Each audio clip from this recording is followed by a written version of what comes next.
Canary by Cloud9 3/4. Chapter 4. The Value in a Voice. Shinso didn't know what he had been expecting from UA's General Studies course. All he could think of when he entered Class 1C for the first time was that he just needed to last until the sports festival. That was where he could make his mark, where he could show the world, or more specifically UA's principal Nezu, that he deserved a place in the heroics course.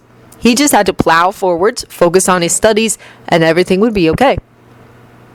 He had no plans on making friends. That would be a consequence on not planning on remaining in Class 1C for long enough to make friends. Even then, no intention crossed his mind of making more than an acquaintance with any possible classmates from the hero course. He had more pressing matters to attend to, that being focusing on achieving his dream of becoming a hero. He'll show the world that he wasn't a villain. Far from it. But then that shy, bushy-haired boy, the one sat in front of Shinso, caught his attention. He never met anyone else who found speaking more than a trivial part of everyday life, who understand its value and its consequences. Of course, there was bound to be a different reason behind this Midoriya's selective muteness than any issues Shinso had faced. But then he found out he was quirkless. He had no plans on making friends. Really? Shinso just wanted to help him. The thing is, with someone who had struggles speaking, is it often comes down to the people around them. He was curious, he wouldn't deny it. But being quirkless, that made a lot of sense. Suddenly, Shinso had found someone who he could really relate to, and not just on the problems with speaking front. It was an easy conclusion to make. Midoriya had been bullied at his old school, or possibly schools, for his quirklessness and subsequently developed some serious problems because of it. He had no plans on making friends. But maybe Midoriya hadn't either. And that's something else they had in common. And, well, Midoriya hadn't shown the slightest ounce of fear confronted with Shinso's quirk.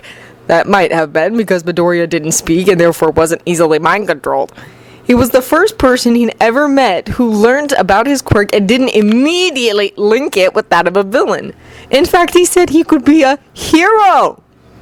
And for just saying that, Midoriya was Shinso's hero. Did you hear? Shinso looked up from his phone. It was Kisho Shimizu. He had a twin in class, Kana, so the two both awkwardly insisted they call them by their first names. A guy from the heroics course has already been expelled, Kisho finished, eyes wide. Well, Shinso assumed they were. He had a hideous bowl cut with a fringe so long that it covered his eyes. Shinso felt his heart skip a beat. If someone had already been expelled, then there was a place open in the hero course. Midoriya tapped him on the shoulder from behind. Shinso turned only to see his friend sign, "President Mike won his bet." Shinso smirked. Yeah, I guess he did. The person who was expelled must have been from Eraserhead's class. I've heard of him. He's so cool. His quirk erases other people's quirks by looking at them. So he effectively fights Quirkless. That does sound kind of cool. How come I've never heard of him before? He's an underground hero. Then turned to avoid the press. Sounds like the kind of hero I would want to be, Shinso thought. Yeah, he could see himself in Eraserhead's class. Hey, what are you two talking about? Interjected Matsumoto. He sat behind Shinso in class and was one of the few who still insisted on wearing those stupid name tags. None of your business, was what Shinso was going to say. Oh, hi, Midoriya, right? Interjected Kaneko, the girl with the cat ears, before Shinso could say those words. Can you tell him I say hi? She asked Shinso. He's mute, not deaf, Shinso retorted spitefully. Oh, sorry, she exclaimed. Is there something wrong with your voice, or what? Midoriya looked like he was absolutely ready to roll onto the floor and die. Shinso was totally there with him. A rude match, Kaneko? Snapped Ochi. That girl was hardly ever in a good mood. Sorry, the cat girl replied. She sounded somehow offended. Come on, Midoriya. Let's go to lunch. Shinso insisted, already getting up and heading toward the door. Sorry about her. He told Midoriya as he hurried after Shinso. I've only known her for a couple of days, and I can already tell that she's too curious for her own good. Midoriya just nodded frantically and then almost ran out of the door behind Shinso. They didn't say anything, almost per tradition, as they walked down to the cafeteria. Shinso ordered for Midoriya, who had the same thing as he did, and they even sat down on the same table. Shinso could tell this would be exactly what they'd be doing for the next who knows how long. I wonder what that guy did to get expelled, Shinso pondered as Midoriya picked at his food. He didn't seem in the mood for talking, not even in sign. Shinso tapped his chopsticks on the side of his bowl, something he'd noticed that Midoriya did to get his attention. It seemed to work both ways because Midoriya looked up almost instantly. Are you okay? Shinso signed. Midoriya just sighed and shrugged. I know why you don't like talking. His eyes widened, clearly worried about what Shinso might have concluded. It's because of your quirklessness, isn't it? Midoriya's body slumped, his body language confirming Shinso's assumption. When I was in middle school, he continued, staring down at his untouched food, I had similar problems because of my quirk. Shinso didn't wait for a response from Midoriya. People just, as soon as they learned about it, they would stop talking to me because they were worried I'd take control. They wrote me off as a villain before even getting to know me. When people don't talk to you, it becomes that little bit harder to talk to them. Midoriya tapped the side of his bowl. Shinso looked up to see him sign. It's not that they didn't talk to me. I stopped talking because I hoped they would stop talking to me. Stop noticing me altogether. They didn't. But then it became too hard to talk anyway. Shinso finished for him. Midoriya nodded bleakly. The two sat in silence for a moment, both staring into space, thinking about everything, yet nothing at all. I know what could cheer you up, Shinso said, making Midoriya jump. What? Making up sign names for our class. Midoriya grinned. In sign language, specifically ASL, names had to be fingerspelled unless they had a direct meaning like hope or grace or something like that. So instead of spelling out long names, people would come up with nicknames that had simple signs. It was easier in JSL because the kanji could just be used, but that took the fun out of it. Okay, so forget Kaneko. Her name literally means cat, so there's no point. Midoriya started. No, interrupted Shinso. Everyone's getting sign names. Forget kanji and proper meanings. Midoriya laughed. Actually laughed. It took Shinso by surprise. It was the first sound, other than the occasional surprise squeal, that he'd ever heard Midoriya make. Let's call Kaneko Curious, Midoriya decided. Okay, tamer than what I would have chosen, but let's go with it, replied Shinso. What about Ochi? Grump? Definitely. No one else here knows sign language, right? They would have said something. Okay. Who else? Honestly, I'm not great with names. I hardly remember anyone. How about the twins, Kisho and Kana? Kana's the one with the glasses, right? We're calling her glasses, aren't we?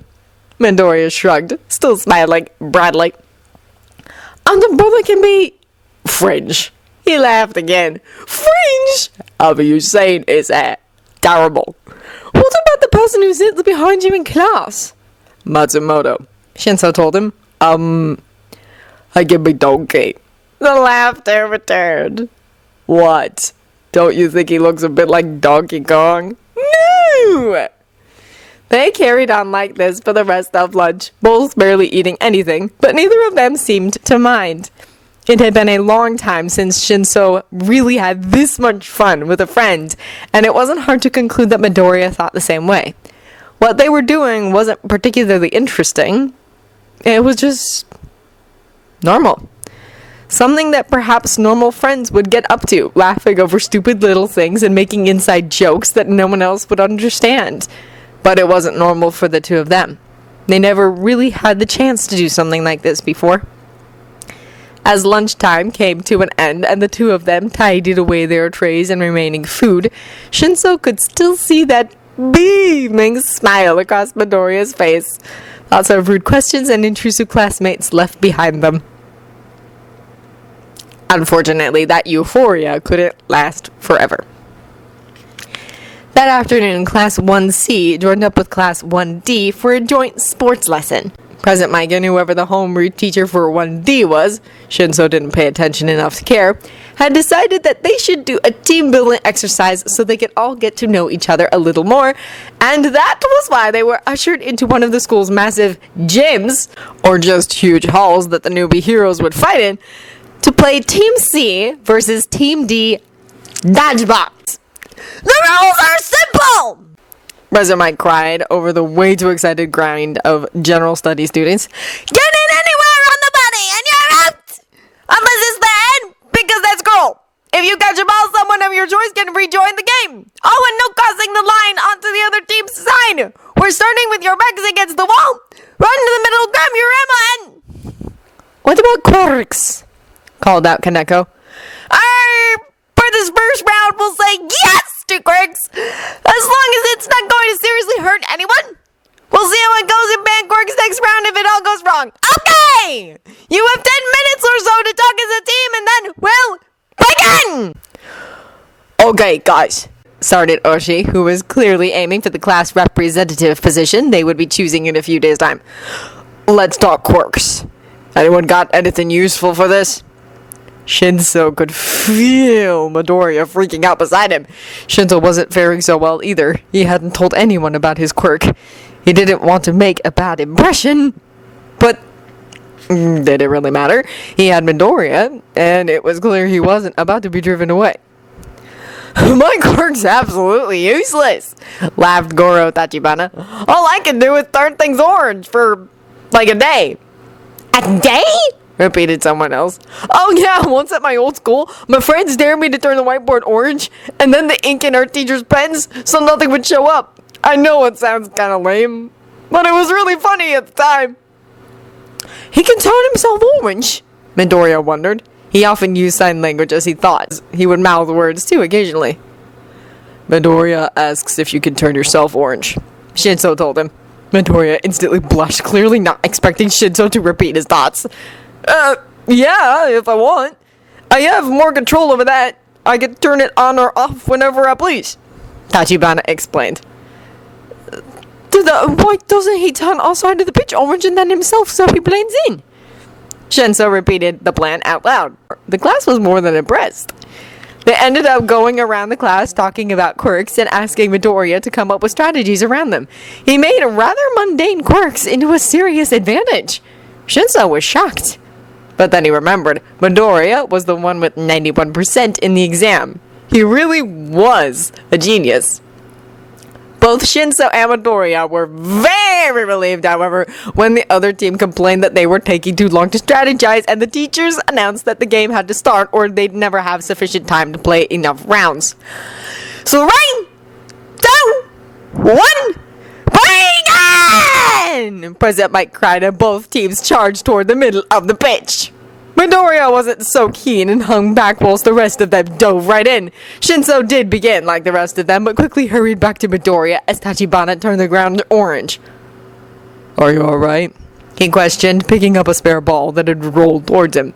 Midoriya nodded and then squealed rather loudly as he dodged a flying ball, which he seemed to register more as a missile rather than a softball. Sure, Shinso insisted.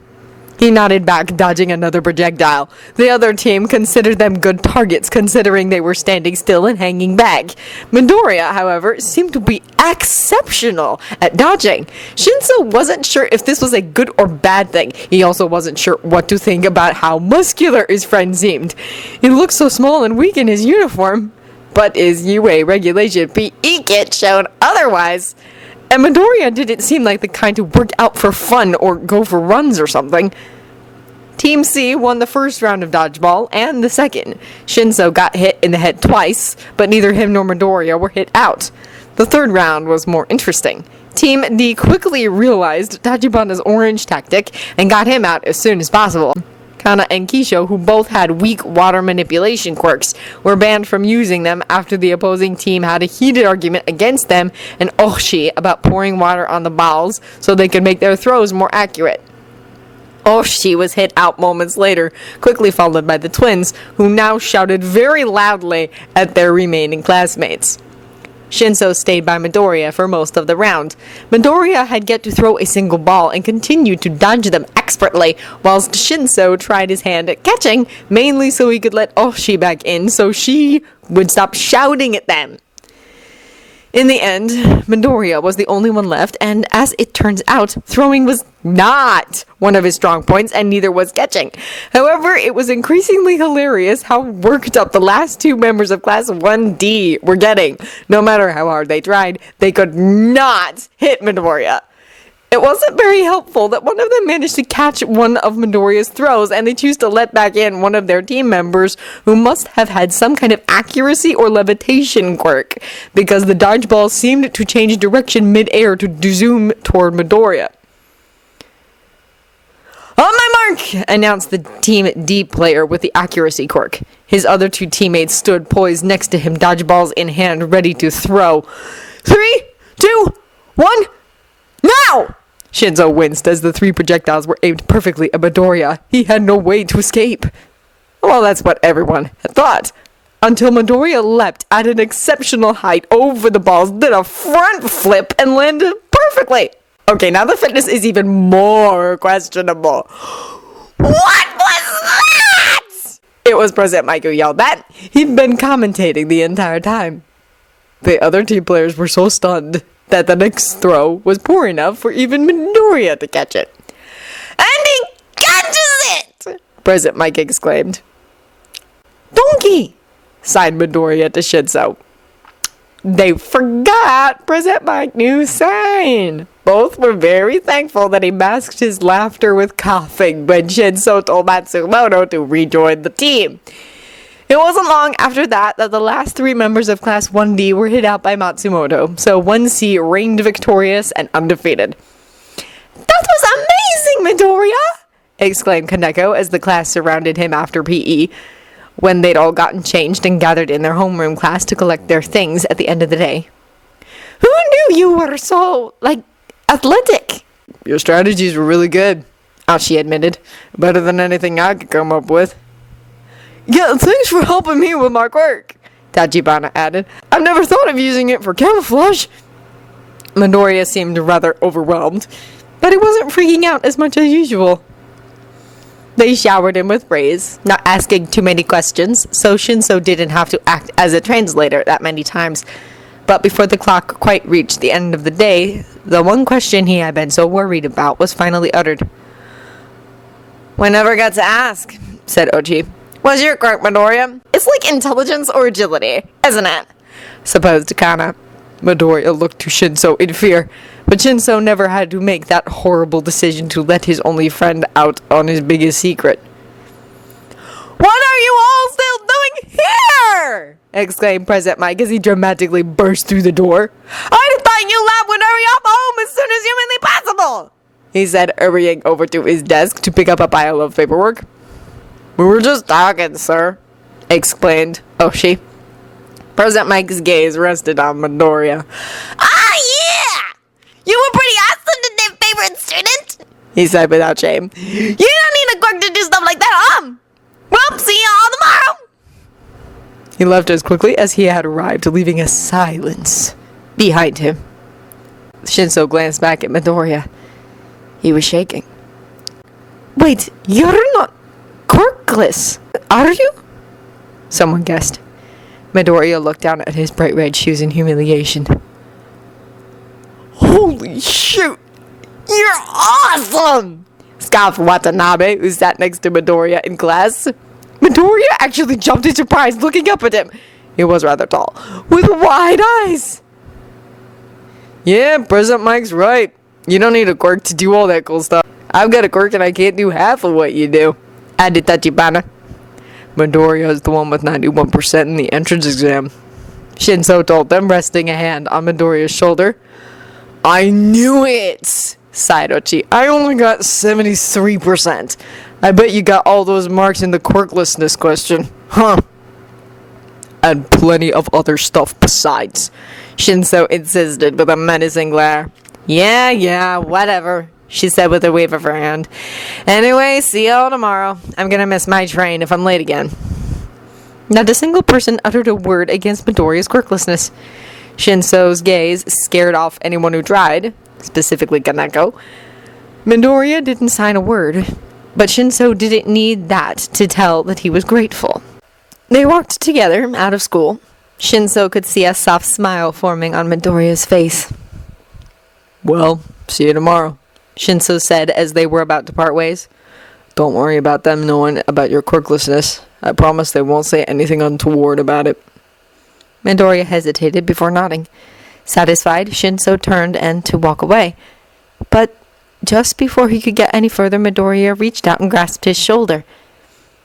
Shinso turned, confused. That was when, in the smallest voice imaginable, his mute friend opened his mouth and whispered, "Thank you," and nothing more, turning and walking down the street before Shinso even had the chance to reply. Shinso was quiet as he walked home. He didn't say a word to his parents as he put down his stuff and shut himself in his room. He stood there, staring at the book on quirklessness he had left open on his bed from the night before. Midoriya was someone too afraid to speak to anyone. Shinso was someone that everyone was too afraid to speak to. But out of them all, the only one Midoriya would utter a word to was him.